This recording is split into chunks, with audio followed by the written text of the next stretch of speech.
I have a fairly strange way of being when it comes to dealing with things because most people either really like something or they really hate something and they don't really want to put up with things. When it comes to a lot of things in my life, I generally tend to avoid things that I don't want to deal with.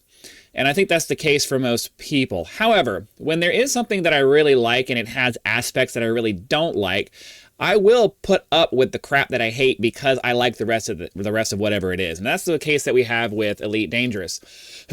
There are parts of the game that I really love, and they are what keep me coming back to the game. But there are parts of the game that I really hate, and parts of the game that I really wish would change, and I've been complaining about those things for a long time. And the real thing about a lot of stuff is that the squeaky wheel gets the grease, and most of the time, you don't really go over the things that are positive. You really tend to cover the things that are negative. So if you watch my videos, and especially my latest content, and you see how I'm really negative about the development of Elite Dangerous over the last 2 years, you're going to think that I hate Elite Dangerous. You're going to question, why do you play this game if all you have to say about it is a bunch of crap? And it's like, because there are parts of the game that I love so much that I keep coming back and I put up with this crap.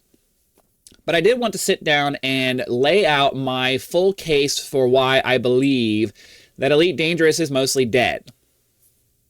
You're going to look at the development over the last couple of years and you're going to say, that doesn't make any sense. They've been working on it for 2 years. But I would like to make the case for you that we're not really getting any new content.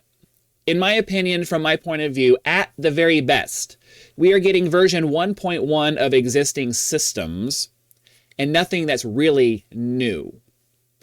And I want to go through the things that we've gotten, and then I want to talk about some of the things I think that they could implement in a reasonable time frame based off of, the time frames that they've been using so far that would actually be new content, or at least meaningful upgrades to existing content that would make it feel significantly new. And then, talk about why I think it's ridiculous that we're not getting those things. So, I mean, let's just go down the list of the major updates we've gotten over the last couple of years. I mean, Power Play 2.0, right? It was heralded to be this awesome thing that was going to completely revolutionize the way that Power Play works in the game.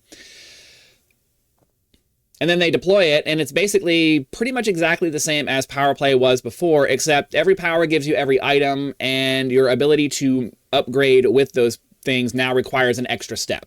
Right? So before, you would sign up with a power, and then you would sit with them for, I think, like a month or something like that, and then you would get access to the special item that they offered you.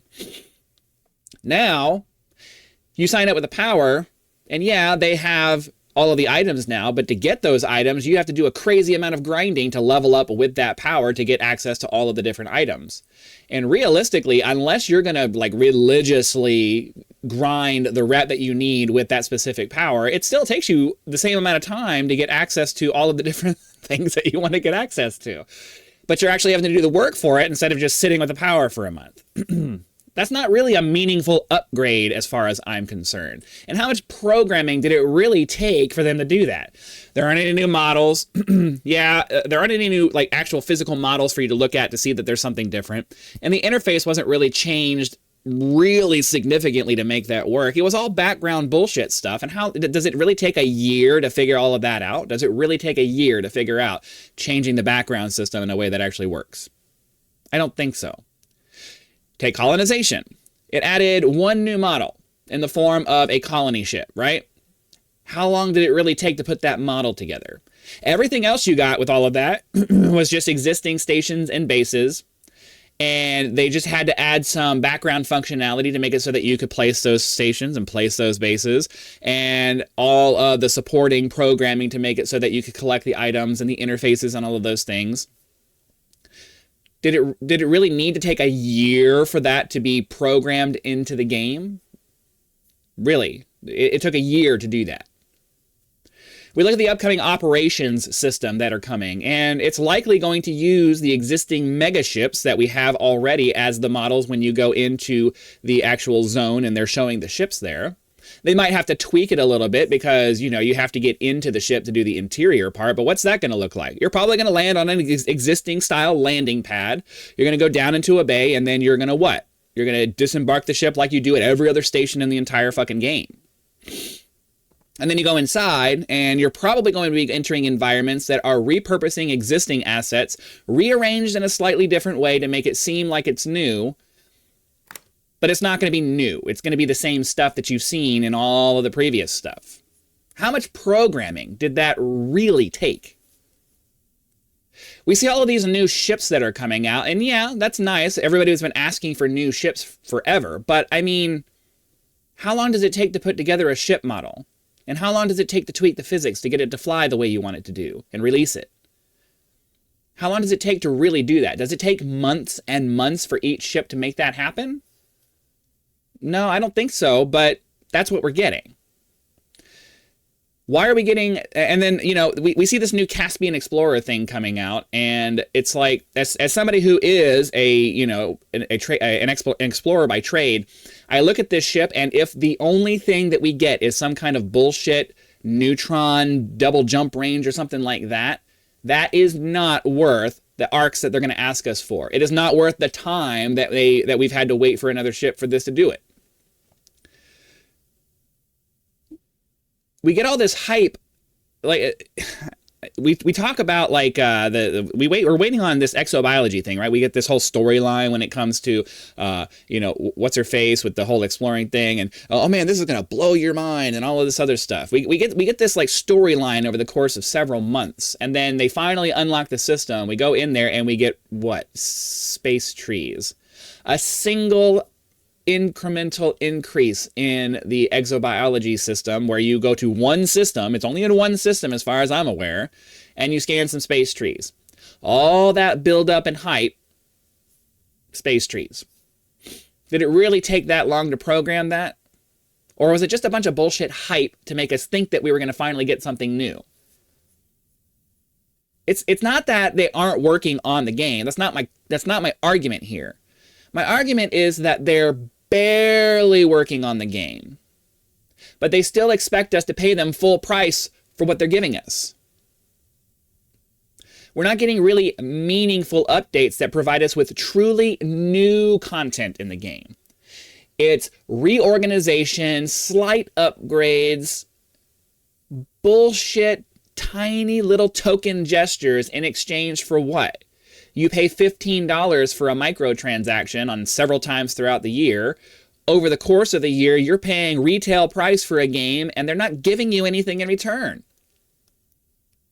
They're just not. Now, they could, if they actually invested a little bit of resources and actually put some personnel on the development of the game, they could, and we could get some real updates. What would those updates actually look like? Well, I mean, first and foremost, landable Earth-like worlds. How about that? That would be a meaningful and completely new update to the game. You go down to a planet, and there's actually real flora, at the very least, on the planets, if not fauna. You go down, and there's jungles and things like that. Now, it doesn't have to be that complicated at first. I'm not saying that they need to, you know, take a year and go from nothing on these planets to full-on, biodiverse planets, but they could start implementing that system and start giving us meaningful updates. Start having minimal biodiverse ecosystems on planets when you go there. That would be a meaningful upgrade. That would actually give me some hope for the game. Ship interiors is the obvious one that everybody's clamoring for. They keep saying that, oh, well, you know, it requires a lot of time and effort to model these things, but then, you know, you're not going to really enjoy it after the first like 5 minutes of it. And it's like, that's not the point. The point is that we want to be able to walk around our ships. These are our space homes, and being welded to a fucking cockpit when you're in the ship does not make me feel like I'm flying around in my spaceship. It's just a 3D model that just represents a spaceship. It doesn't have to be full ship interiors at first. It could be like a turbolift system in Star Trek, where you go from your cockpit to wherever the cargo racks and stuff are, or to where the engine room is, or to where our personal cabin is, or whatever. It doesn't have to be full on at first, but it would give me hope that we're actually getting new shit for the game. A complete overhaul of the exobiology gameplay loop, or the exploration gameplay loop in general, to make it more engaging. Get rid of the full spectrum system scanner. Provide us with a new system that makes it more efficient and more engaging to do explorations of the systems itself.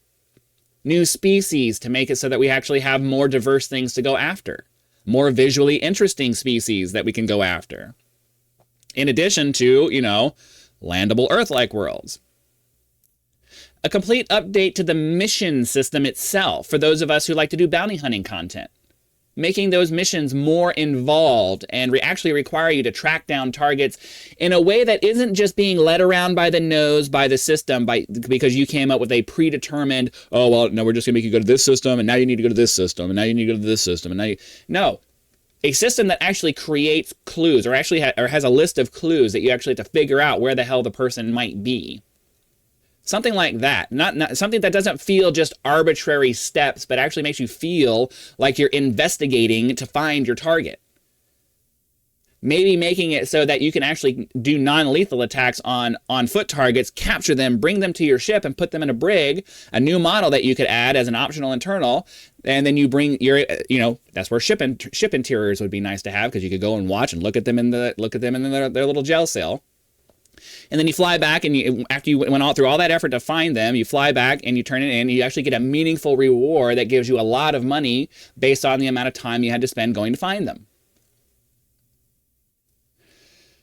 How about not stealing from properties like Star Trek for a brand new ship when you have this gorgeous, amazing, terrible ship that is crying out for a meaningful update? I am sorry, but in my opinion, the Beluga should be the premier exploration ship. It just should.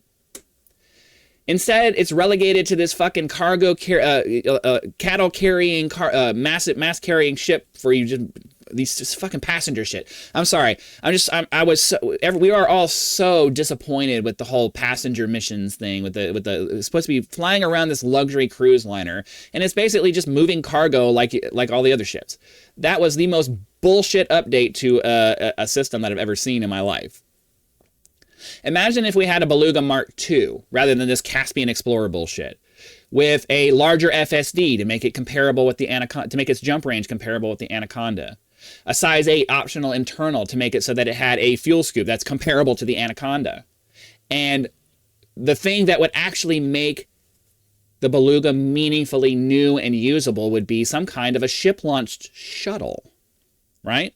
Not necessarily a ship-launched fighter, but a ship-launched shuttle that acts just like a fighter would, except it has the capability of landing on surfaces, so that those of us who like to do exobiology by skimming over the surface in our ships can leave our Beluga just kind of hanging up in the air, launch our shuttle, go down and do the skimming thing. We find exobiology, we land, we get out of our shuttle, scan the thing, hop back in. You don't even have to change the gameplay loop for that. You just create a single new fighter model that has the capability of landing, and that drastically changes the gameplay for those of us who would love to be able to use bigger ships and enjoy the fighters, you know, the nimble fighters, while still having the big cool ship and everything like that.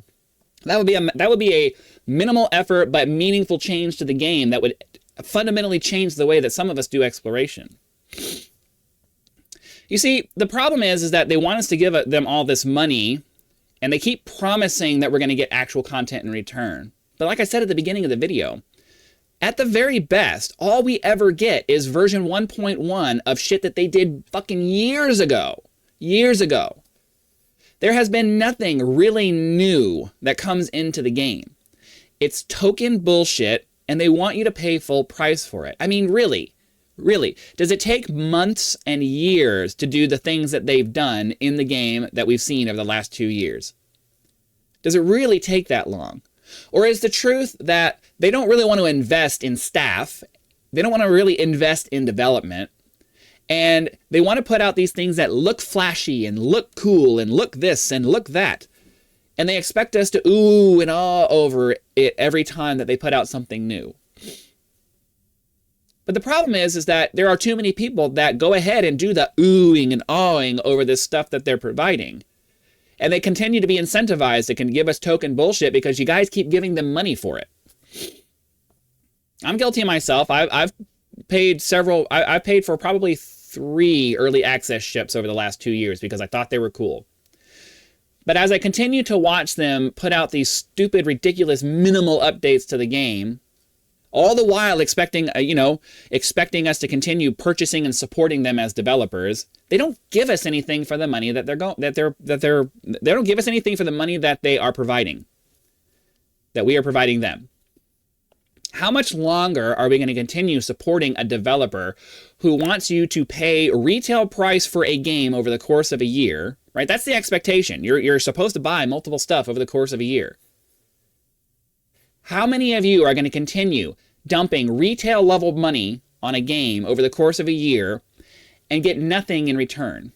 Or very minimal, incremental, tiny changes to things in return?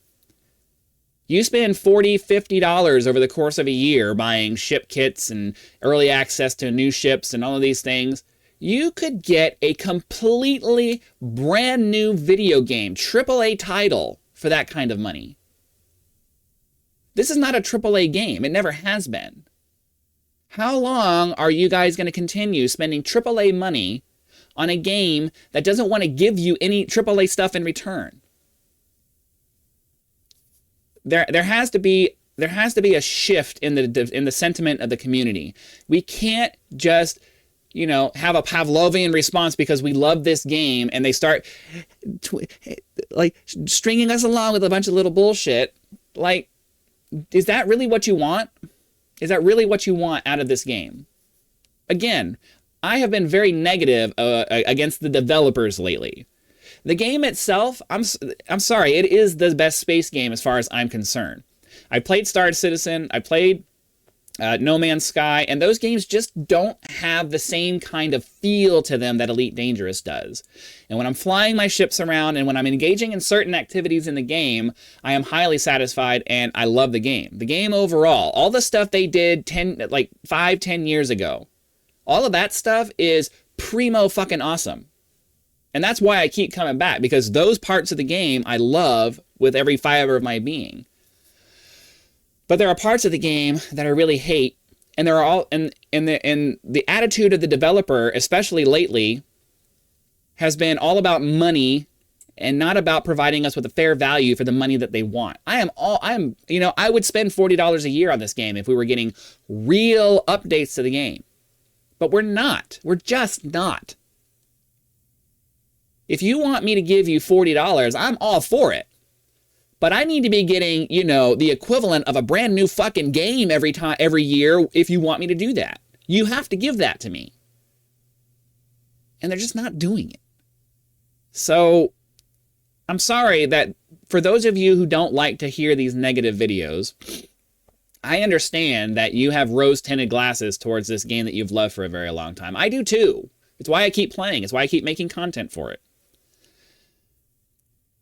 Play the game. Don't give them any more money. Stop purchasing these things from them. It's not that they don't care enough about you as the player for you to justify supporting them. If they're not going to do real development, giving us full expansion level updates to the game, then they don't deserve your money. They just don't. And I'm sorry. I mean, Fortnite can come out with a significantly modified map and a list of 100 different cosmetics that they can provide every few months. That's what real development looks like. This shit, it's just not. So that's all I wanted to say. I know there's going to be a lot of people who disagree, but I'm sorry. I call it as I see it, and this is how I see it. I love the game. I'm going to keep playing the game. And if I need to buy things from the game, it's only going to be because I think it's beneficial for my channel, not because I believe the developers deserve my cash. And if you as a player have to make a decision between buying something or not, I highly recommend just wait till it comes out for free, because it's not worth your cash. It's just not. So thanks for listening. Hit that like button, subscribe to help us reach 10,000 subscribers. If you'd like to support my channel, I do have PayPal and Patreon links in the video description, as well as the thanks button just below the video itself. Hopefully, at least my content provides you with some kind of value, and any donations are appreciated. So thanks for watching, and I'll see you for the next one.